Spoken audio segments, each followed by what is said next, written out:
Hello दोस्तों, तो इस वीडियो में हम लोग बात करने वाले एशियन पेंट के फंडामेंटल एनालिसिस के बारे में। तो चलिए स्टार्ट करते हैं। तो जैसा कि आपको पता है कि एशियन पेंट बहुत लंबे टाइम से अब कंसोलिडेट कर रहा है। तो अभी भी इसका पीई रेशियो यदि आप देखना चाहें तो देख सकते हैं कि 49.78 ऑलमोस्ट 50 पॉइंट के पास है। तो 50 का पीई रेशियो थोड़ा आपको लग सकता है कि यार ये थोड़ा ज़्यादा ही महंगा है। पर यदि हम लोग इसका लंबे समय में पीई रेशियो देखते हैं कि अरे पिछले 1 साल में आप देख सकते हो तो लगातार इसकी पीई रेशियो घट रहा है। और जितना आपको पता ही होगा कि यदि पीई रेशियो घट रहा है तो कंपनी रिलेटिवली सस्ती होते जाती है। और यदि आप पिछले 5 साल में भी देखें तो पिछले 5 साल में कभी भी इसका पीई रेशियो, इवन कोविड के क्रैश के समय में भी आप देख सकते हैं कभी भी इसका पीई रेशियो 50 से नीचे नहीं आया था। और कभी-कभी जब मार्केट अच्छा रहता है सपोर्ट में तो ये 100 भी क्रॉस करता है इसका पीई रेशियो। तो रिलेटिवली अभी आप समझ सकते हैं कि ये जो एशियन पेंट है वो रिलेटिवली सस्ता है।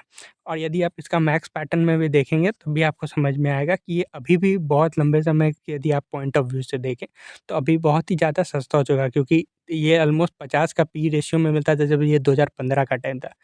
और उससे पहले ये उससे नीचे में मिलता था, पर उसके बाद जब 2015 के बाद जब इसने मार्केट में अपना पकड़ और मजबूत बनाया तो उसके बाद से ही इसके पी रेशियो लगातार बढ़ते गई, क्योंकि इसमें जो रिटर्न है वो उसका रिटर्न भी बहुत हाई रहा है। और जैसी जो कंपनी बहुत अच्छी होती है उसकी पी रेटिंग होती है। पर ये इसका ये मतलब नहीं है कि कंपनी आज ही चलने लगेगी और दौड़ने लगेगी। यदि आप देख सकते हैं कि पिछले 2 साल में इसने बिल्कुल ही रिटर्न नहीं बना के दिया है। तो जैसा कि आपको पता है कि ये बहुत लंबे समय से कंसोलिडेट कर रहा है। और एशियन पेंट्स के साथ इस बार ही ऐसा हुआ है।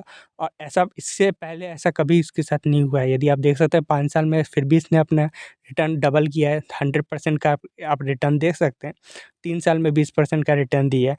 पर पिछले 2 साल में बिल्कुल ही रिटर्न नहीं दिया है। और ये ऑलमोस्ट कोविड के क्रैश के बाद इसने जो अपना अपवर्ड पकड़ा उसके बाद बिल्कुल ही शांति हो गया। यदि आप नेट प्रॉफ़िट देखें तो क्या नेट प्रॉफ़िट बढ़ रही है? बिल्कुल बढ़ रही है। 2019 में कहाँ 2000 थी और आज के समय में 4000 करोड़ है।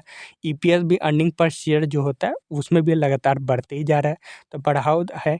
क्या रेवेन्यू की बात करें तो रेवेन्यू भी ऑलमोस्ट आप देख सकते हैं कि एक समय में 21,000 था, वहाँ से आज के समय में 35,000 का रेवेन्यू बना लिया। तो रेवेन्यू भी काफ़ी अच्छी रही है। और ऑलमोस्ट 75% का रिटर्न सिर्फ 2 साल में इसने बढ़ा के दिखा है।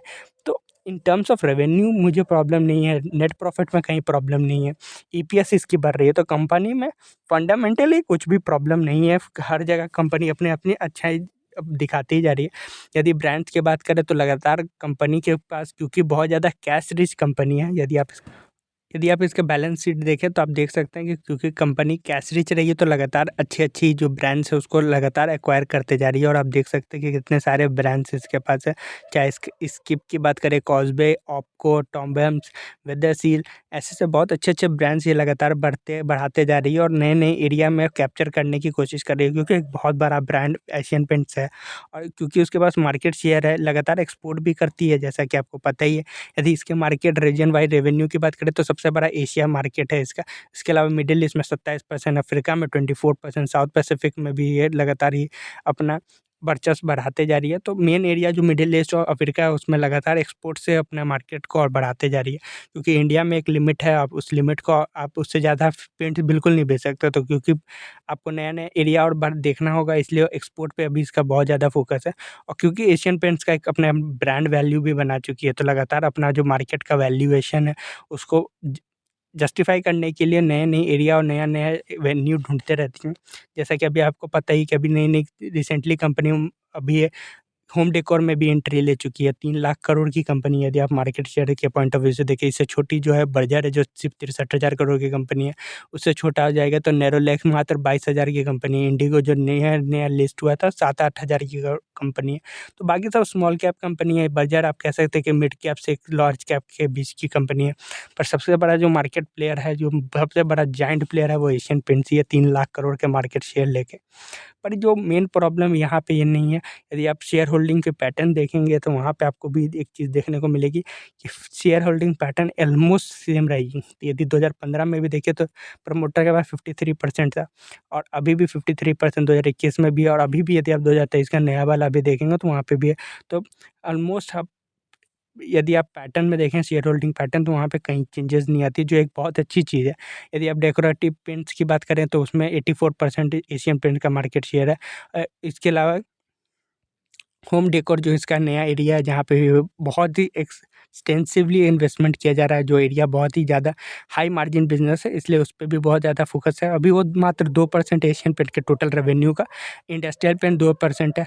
अब प्रॉब्लम क्या है, तो जैसा कि आपको पता ही, आदित्य बिरला ग्रुप अपना नया एरिया ले में अपना पॉइंट से आ रहा है, और बिरला ओपस नाम की एक कंपनी के साथ, और 10,000 करोड़ का रेवेन्यू उसका टारगेट है। और क्योंकि बहुत बड़ा जो उसका इन्वेस्टमेंट है वो बहुत है, ऐसा पहले कभी नहीं हुआ। और यही वजह है कि पिछले जब से ये अनाउंसमेंट हुआ है, तब से ये पूरी तरह से एशियन पेंट्स एकदम ठंडा हो चुका है। और यही वजह है, आपको देखने को मिलता है। यदि आप बिरला ओपस के बारे में पढ़ेंगे तो आपको समझ में आ जाएगा कि डेकोरेटिव पेंट ब्रांड में घुसना चाहता है और रैपिडली एक्सपेंडिंग करना चाहता है। 80,000 करोड़ का जो पूरा का पूरा जो पेंट मार्केट बिजनेस है, उसमें एक अनप्रेसिडेंटेड लेवल का अपफ्रंट इन्वेस्टमेंट कर रहा है 10,000 करोड़ का। और 10,000 करोड़ से उसका टारगेट है कि जल्दी से जल्दी वो मार्केट में एक सेकंड यदि जो बर्जर है उसको हटा के अपना नाम लगा ले। यही एशियन पेंट के साथ है। यदि आपको ये वीडियो पसंद है तो वीडियो को लाइक करें।